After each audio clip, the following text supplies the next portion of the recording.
नमस्कार, India report में आप सभी का स्वागत है। बजट आ गया और बजट से बहुत सारी उम्मीदें लोगों की लगी हुई थी। सामान्य तौर पर हर साल बजट आता और हर साल कम से कम मिडिल क्लास या फिर आम आदमी को बहुत सारी उम्मीदें बजट के साथ जुड़ी होती हैं। इस बार भी अगर इस बजट को देखें तो आम आदमी के लिए, मिडिल क्लास के लिए इस बजट में कुछ खास ऐसा दिख नहीं रहा है। लेकिन इस अगर पहले के बजट और इस बजट को भी अगर ध्यान से देखने की कोशिश करें तो सरकार का फोकस साल 2047 तक भारत को कैसे विकसित देश के तौर पर खड़ा करना है, कैसे लार्जेस्ट इकोनॉमी के तौर पर भारत का पूरी दुनिया में एक तरह से पताका फहरे। इस पूरे रोड मैप पर सरकार, इस वक्त मोदी सरकार काम कर रही है। और हमें लगता है कि अगर बजट में इस तरह की बड़ी योजनाओं का जो ऐलान किया गया है 2047 तक भारत को विकसित देश बनाने का, तो इस बजट को उस लिहाज से देखना वाकई में बहुत ही एक कह सकते हैं कि बड़े रोड मैप का हिस्सा है वो। लेकिन आम जनता को त्वरित फायदा चाहिए, तुरंत लाभ चाहिए और इसकी जरूरत भी है। लेकिन चाहे पहले बजट, पिछले साल के बजट को देखें, इस साल के बजट को देखें, पिछले साल में हालांकि मिडिल क्लास को टैक्स रिजीम को लेकर के बड़ा फायदा हुआ था। इस बार उस तरह की बातें इस बजट में है भी नहीं। लेकिन बजट देखिए हर साल आता है और कई सारी उम्मीदें बजट के साथ जुड़ती हैं, कई सारी उम्मीदें पूरी होती हैं, कई सारी उम्मीदें पूरी नहीं हो पाती हैं। इस बार का भी बजट कुछ इसी तरह का है कि सरकार ने इस बात को बताने की कोशिश की है कि हम भारत को 2047 तक कहां देखना चाहते हैं। लेकिन इन सब के बीच सोना चांदी यानी कि गोल्ड सिल्वर के प्राइजेस को देख करके कुछ समझने और समझाने की जरूरत है। क्योंकि पूरी दुनिया, मेरा ऐसा मानना है या फिर आप लोगों को भी ऐसा पता होगा कि पूरी दुनिया कुछ खास तरह के पैरामीटर्स के हिसाब से ही चलती है। और अगर पैरामीटर्स में किसी तरह की कोई छेड़छाड़ होती है तो पूरी दुनिया का जो इकोनॉमिकल जो इम्बैलेंसेस है वो साफ तौर पर दिखने लगती है। एक कहावत कही जाती है, पुराने समय से ये बात लोगों ने माना है कि किसी भी घर को चलाने के लिए, मतलब उस घर का राशन पानी दुरुस्त रहे, जो भी खर्चे हैं, चाहे पढ़ाई को लेकर खर्चे हों या फिर आप जितनी तरह की निर्भरता पैसे पर होती है, उन सारी चीजों को पूरा करने के लिए किसी भी घर में, अगर इसी भारतीय घर के हिसाब से ना भी बात करें, पूरी दुनिया के हिसाब से बात करें, तो 1 ग्राम 10 ग्राम सोने की कीमत के बराबर, अगर भारतीय कॉन्टेक्स्ट में इसको देखने की कोशिश करें तो इस पर लागू होता है। 10 ग्राम सोने की कीमत के बराबर किसी के एक घर का खर्चा होता है। यानी कि अगर आप 10 ग्राम सोने जितना कमाई एक महीने में करते हैं तो मानकर चलें कि आपके घर का खर्चा बहुत ही बेहतरीन तरीके से चलेगा, 2-4 पैसे बच भी सकते हैं। लेकिन अगर 10 ग्राम सोने की कीमत से आपकी कमाई कम है, आपकी सैलरी कम है या फिर उतनी कमाई आप नहीं कर पाते हैं, तो मानकर चलें कि आप तंगहाली में हैं, परेशान हैं और तमाम तरह की दिक्कतों का सामना करना पड़ रहा है। इसको थोड़ा और समझाना मैं चाहूंगा। थोड़ा सा याद करें, साल 2000 की अगर बात करें तो साल 2000 में मुझे लगता है कि इस बात से अमूमन मुझे लगता है कि उस जनरेशन के जो लोग हैं इस बात से इत्तेफाक रखेंगे। साल 2000 में सोने की कीमत करीब 4 से 4,500 के आसपास हुआ करती थी। 10 ग्राम सोने की कीमत 4 से 4,500 में 10 ग्राम सोना मिल जाता था। और उस वक्त अगर एक एवरेज लोगों की सैलरी निकालने की कोशिश करें, कमाई निकालने की कोशिश करें, तो तकरीबन कमाने वाले लोगों के घर में 4 से 5,000 रुपये महीने का आ जाया करता था। यानी कि उतनी सैलरी हुआ करती थी, चाहे आप प्राइवेट सेक्टर में काम कर रहे हैं या सरकारी नौकरी कर रहे हैं या फिर अपने व्यवसाय में, ठीक है लोग कुछ ज्यादा कमाई कर सकते होंगे, लेकिन एक सैलरी नौकरी पेशा लोगों की बात यहाँ पर हो रही है। तो 4,500 से 5,000 उसकी सैलरी हुआ करती थी, यानी कि 10 ग्राम सोने के बराबर उसकी सैलरी थी। ये 2000 की बात बता रहा हूं। और उस वक्त अगर लोगों के हालात को समझने की कोशिश करें तो वाकई में इस पैसे में आराम से उनके घर का खर्चा चलता था। धीरे धीरे महंगाई बढ़ती गई और आज जिस तरीके से सोने के दाम में बढ़ोतरी हुई, एक मौका तो ऐसा भी आया 29 जनवरी की बात, इसी साल 29 जनवरी की बात है, जहां पर सोने की कीमत प्रति 10 ग्राम 24 कैरेट के अगर सोने की बात करें तो 1,80,000 तक पहुंच चुका था और चांदी की कीमत 29 जनवरी को 4,20,000 प्रति किलो तक पहुंच गया। लेकिन अचानक से इस कीमत में बहुत ही भारी गिरावट देखी जा रही है और कुछ दिनों में ही देखिए सोने की कीमत 1.5 लाख से नीचे तक 1,35,000 से 40-45,000 तक प्रति 10 ग्राम 24 कैरेट का आ चुका है। अगर चांदी की बात करें तो कहाँ 4,20,000 उसकी कीमत थी, लेकिन वो घटकर लगभग 2.5 लाख या 2,75,000 भी कह सकते हैं, वहां तक आ चुका है प्रति किलो के हिसाब से।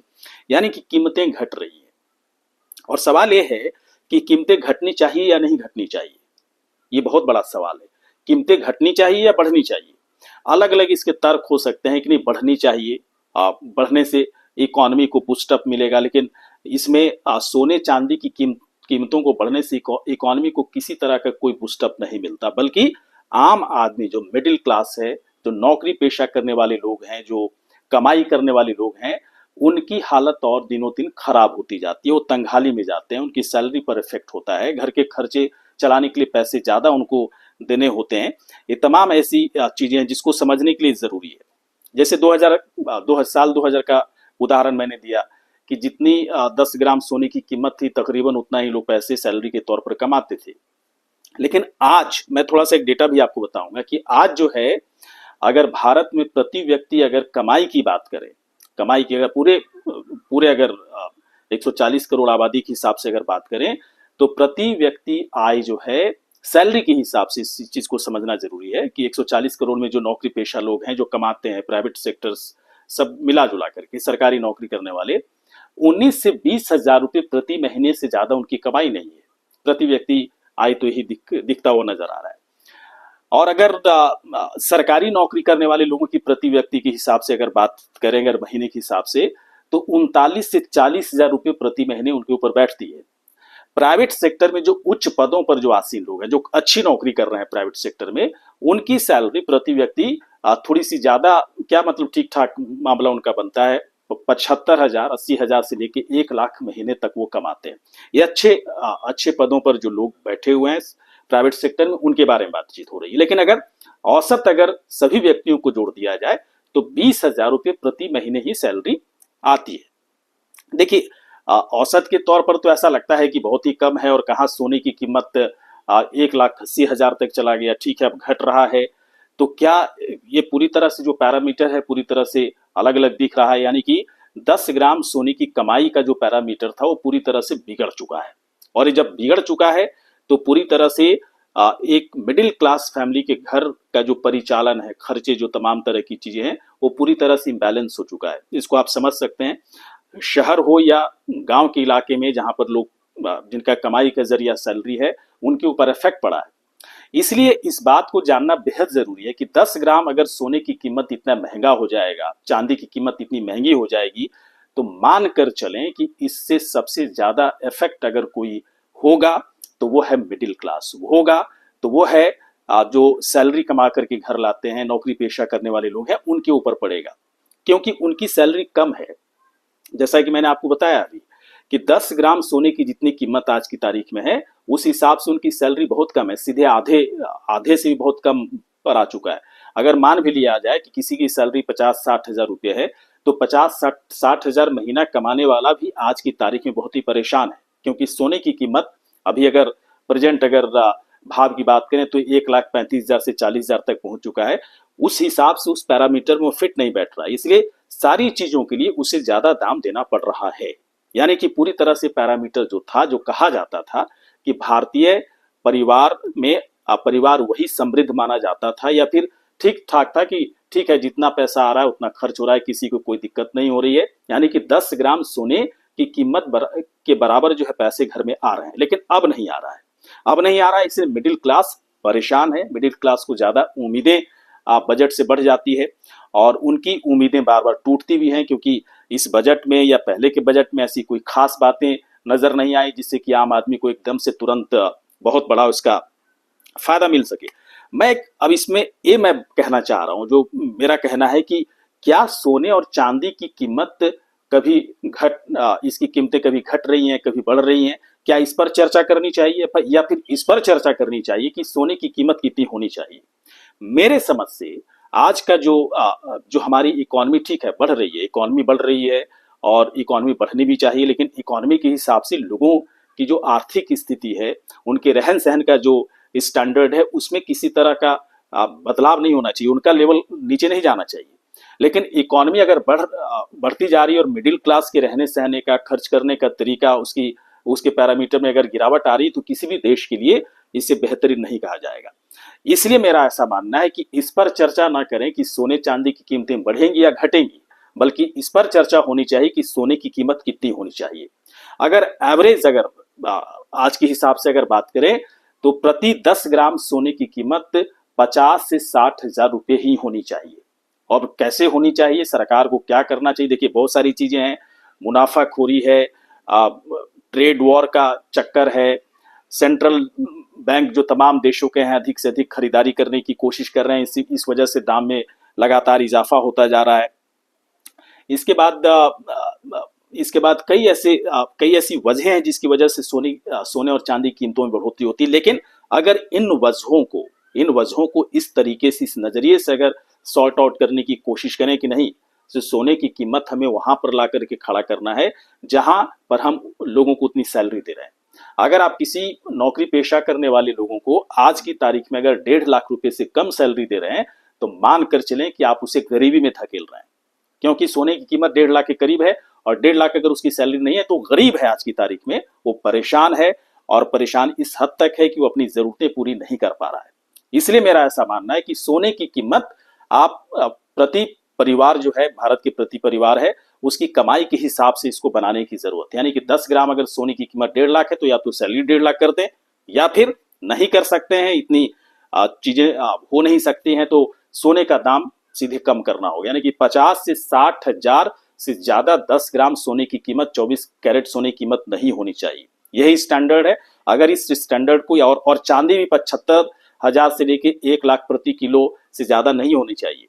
अगर इस स्टैंडर्ड को भारत में अपनाया जाता है, तो उस पैरामीटर पर पूरा भारतीय परिवार पूरी तरह से फिट बैठेगा, जहां पर कहा जाता है कि प्रति 10 ग्राम सोने जितना अगर आप कमाई करते हैं, तो आपके घर का खर्चा बेहतरीन तरीके से चलेगा।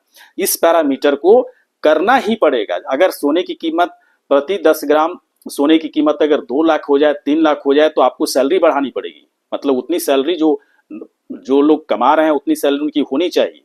इस तरह का एक मैंडेटरी गवर्नमेंट की तरफ से लाना पड़ेगा कि नहीं, सोने की अगर 10 ग्राम जितनी कीमत रहेगी, मिनिमम सैलरी एक परिवार में अगर कोई कमाता है तो उसके पास उतनी सैलरी जानी चाहिए, या जो नौकरी कर रहे हैं उनके खाते में इतनी सैलरी जानी चाहिए।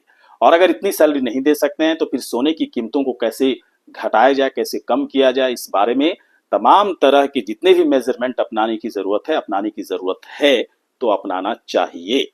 तो कहने का मतलब साफ है कि सोने की कीमत अगर उसके भाव अगर बढ़ रहे हैं और 1.5 लाख पर आज दिख रहा, हो सकता है फिर वो बढ़ जाए, 2 लाख आ जाए, 2.5 लाख आ जाए।